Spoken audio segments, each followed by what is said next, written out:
students, this is the introduction class of pair of linear equation in two variables. तो आज हम इस chapter के बारे में जानने की कोशिश करेंगे कि इसमें होता क्या है। एक्सरसाइज करने से पहले क्या क्या चीज़ें हमारे जानना ज़रूरी है। तो पहले हम जानेंगे जनरल फॉर्म क्या होती है इसकी। तो जनरल फॉर्म होती है a1x plus b1y plus c1 equal to 0। ये हो गई एक इक्वेशन।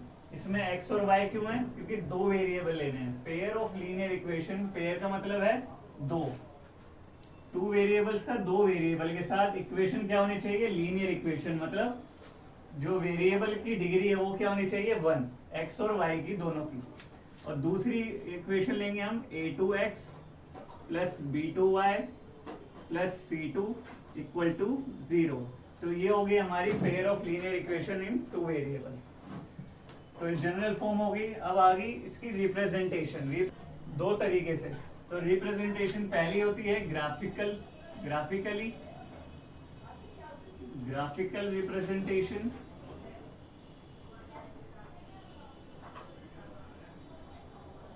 और सेकंड एल्जेब्रिक रिप्रेजेंटेशन। ठीक है।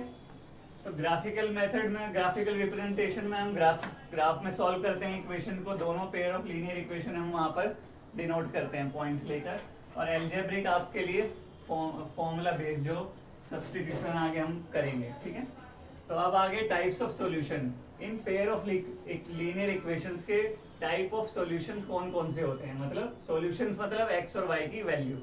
तो पहली होती है यूनिक सॉल्यूशन, और दूसरा इनफिनाइटली मैनी, और तीसरा नो सॉल्यूशन। मतलब यूनिक सॉल्यूशन का मतलब एक्स और वाई की वैल्यू सिर्फ एक मिलती है हमें। ठीक है, वन वैल्यू मिलती है। इनफिनाइटली मैनी एक्स और वाई की कितनी भी वैल्यूज हो सकती हैं। और नो सॉल्यूशन में एक्स और वाई की एक भी वैल्यू नहीं होगी। ठीक है। तो अब यूनिक सॉल्यूशन, इनफिनाइटली मैनी और नो सॉल्यूशन, सॉल्यूशन हमें पता लग गया, लेकिन इनको फाइंड कैसे करें? हाउ, कैसे फाइंड करें इनको? तो उसके लिए हमारे पास रिलेशंस होते हैं। इनके कोफिशिएंट्स, एक्स और वाई के कोफिशिएंट्स के बीच में रिलेशन होते हैं। तो पहला रिलेशन यूनिक के लिए, अगर सॉल्यूशन यूनिक है तो इनके बीच में रिलेशन क्या होगा? तो हम लेते हैं इनकी ratios, a1 upon a2 not equal to b1 upon b2। a1 a2 b1 b2 आपको जनरल इक्वेशन के अकॉर्डिंग ये वैल्यूज होती हैं। ठीक है। तो ये होगा यूनिक सॉल्यूशन का रिलेशन। और इनफिनाइटली मैनी है तो क्या होगा? इन तीनों रेशियोज इनकी क्या हो जाएगी? इक्वल हो जाएगी, equal to c1 upon c2। ये हो गया इनफिनाइटली मैनी सॉल्यूशन। और नो सॉल्यूशन के लिए a1 upon a2 equal to b1 upon b2 not equal to c1 upon c2। तो इनके रेशियोज से हम फाइंड कर सकते हैं कि सॉल्यूशन किस टाइप का है, यूनिक है, इनफिनाइटली मैनी है और नो सॉल्यूशन है। तो अब how to find the solution, ये हमारे तीनों कवर हो गया। अब करते हैं how to find the solution. Solution मतलब एक्स और वाई की वैल्यू को हम कैसे फाइंड करें। तो उसके लिए हमारे पास तीन मेथड्स हैं। एक है substitution method, second elimination method, cross multiplication method. तो एक एक करके हम इन मेथड्स को कवर करने की कोशिश करेंगे।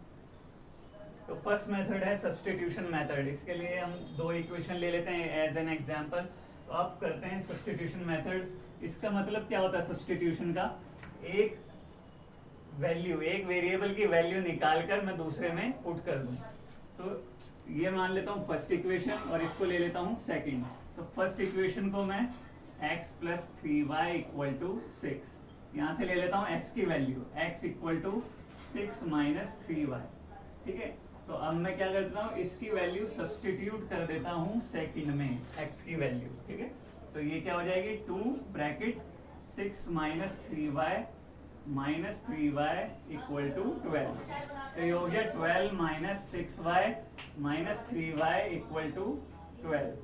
Then 12 minus 6y minus 3y 9y equal to 12।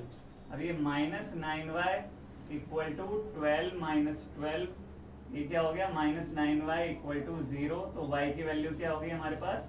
0। y की वैल्यू आ गई 0। अब क्या करेंगे? y की वैल्यू कहाँ रखूंगा मैं, जो हमने लेट की थी, यहाँ से x की वैल्यू निकाली थी, यहाँ y की वैल्यू रखने के बाद x मुझे मिल जाएगा 6 माइनस 3 ब्रैकेट 0, x की वैल्यू क्या मिल जाएगी 6। तो ये हो गया हमारे solution of the equation by substitution method. तो सेकंड मेथड है एलिमिनेशन मेथड। इसमें क्या करते हैं, हम किसी एक वेरिएबल का कोफिशिएंट x हो या सेम कर लेते हैं, ठीक है।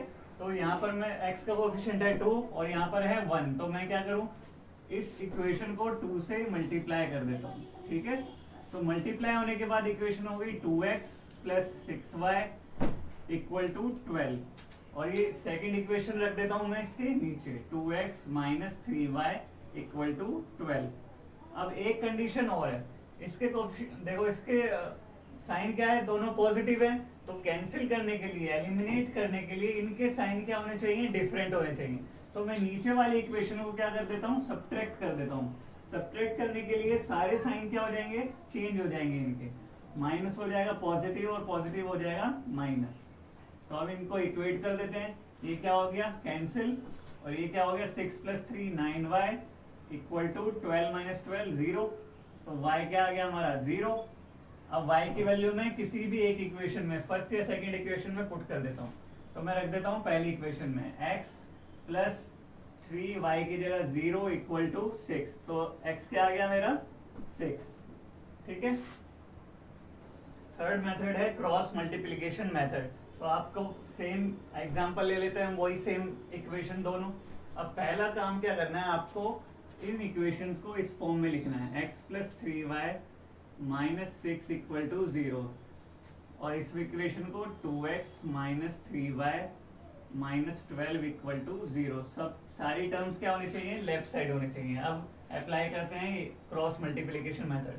तो हम लिखते हैं पहले x, इधर y और इधर 1, ठीक है। अब इसके x के नीचे क्या लिखना है आपको, अब x को आप कवर कर लीजिए, x की टर्म को, दोनों x की टर्म को कवर कर लो। इनके कोफिशिएंट क्या है यहाँ पर 3 और -3, तो हमने 3 -3 यहाँ लिख दिया, और यहाँ -6 एंड -12, तो ये -6 और -12 यहाँ लिख दिया। अब y पे आओ, अब y को कवर करेंगे, -6 -12, अब -6 -12 के बाद क्या है, इसका कोफिशिएंट क्या है 1 एंड 2, यहाँ आ गया 1 एंड 2।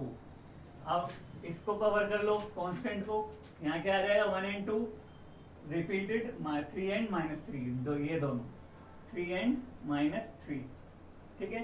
अब आपको क्या करना है, x के नीचे इनको क्या करना है क्रॉस मल्टीप्लाई। x के नीचे क्या आएगा 3 इंटू -12 -36, अब ये फॉर्मूले का माइनस होता है, ठीक है, negative sign, then bracket -6 into -3 18 equal to लगेगा, y के नीचे क्या आएगा, ये क्रॉस मल्टीप्लाई होंगे दोनों, 6 इंटू 2 -6 इंटू 2 -12 माइनस फॉर्मूले का bracket 1 into -12 -12 equal to 1 upon, यहाँ क्रॉस मल्टीप्लाई होगा 1 into -3 bracket minus bracket 2 into 3 6, ठीक है। अब इनको अलग अलग इक्वेट करेंगे, x अपॉन क्या हो गया -36 -18 14 54, ठीक है, ये हो गया -54 equal to y upon -12 plus 12 0 equal to 1 upon -9, ठीक है। अब x और y की वैल्यू निकालने के लिए दोनों x और y को इस कांस्टेंट के साथ कंपेयर करेंगे। तो पहली x upon -54 equal to 1 upon -9, तो ये क्रॉस मल्टीप्लाई होके x क्या आ जाएगा मेरा 6, और यहाँ y अपॉन 0 है इक्वल टू 1 अपॉन 9, तो y क्या आ जाएगा मेरा 0। अब तीनों मेथड से हमारी वैल्यूज क्या आ रही हैं सेम, ठीक है, डन। अगर आपको वीडियो पसंद आई हो तो लाइक करें, शेयर करें और चैनल को सब्सक्राइब करना ना भूलें।